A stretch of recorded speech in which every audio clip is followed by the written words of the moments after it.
3 vedettes iraniennes coulées par un hélicoptère américain dans le golfe Persique. L'information a été confirmée la nuit dernière à Washington. C'est le premier véritable choc frontal entre l'Iran et les États-Unis. Ce matin, l'agence de presse officielle iranienne affirmait à son tour avoir abattu un hélicoptère américain. Information immédiatement démentie par le Pentagone.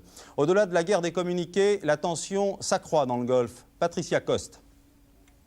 Version américaine, ce sont les Iraniens qui ont tiré les premiers, à partir de 4 vedettes sur un hélicoptère qui effectuait une classique mission de surveillance.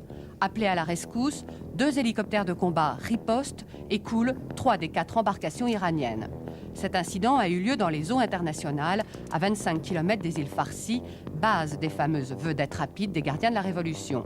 Ces embarcations sont le principal instrument de l'imam Khomeini dans le Golfe en l'absence d'une aviation suffisante. Elles sont donc particulièrement surveillées par les Américains. Ont-elles, oui ou non, tiré les premières? Non, disent les Iraniens, ce sont les hélicoptères américains qui sont venus provoquer nos vedettes. Et Téhéran menace à nouveau, les combattants de l'islam répliqueront en temps voulu, là où on ne les attend pas. Mais malgré les apparences, on a noté une certaine prudence aujourd'hui dans les réactions iraniennes. Ce matin, à la prière du vendredi, pas de surenchère verbale, et puis cette annonce qu'un hélicoptère américain a été abattu par un missile solaire peu après l'attaque des vedettes. Information démentie par les États-Unis, mais peut-être lancée par les Iraniens pour faire croire au pays qu'ils avaient répliqué et que l'affaire était close provisoirement.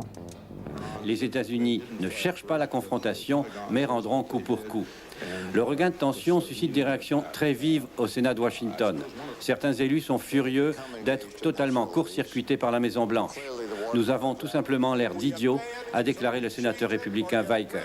Les élus exigent que le président applique la loi dite sur les pouvoirs de guerre. Elle oblige Ronald Reagan à se soumettre à la volonté du Congrès pour l'envoi de troupes dans une zone de conflit. Hantés par le précédent vietnamien, les sénateurs ne veulent plus être mis devant le fait accompli d'une guerre longue. Or, jusqu'à présent, Ronald Reagan a rejeté leur requête.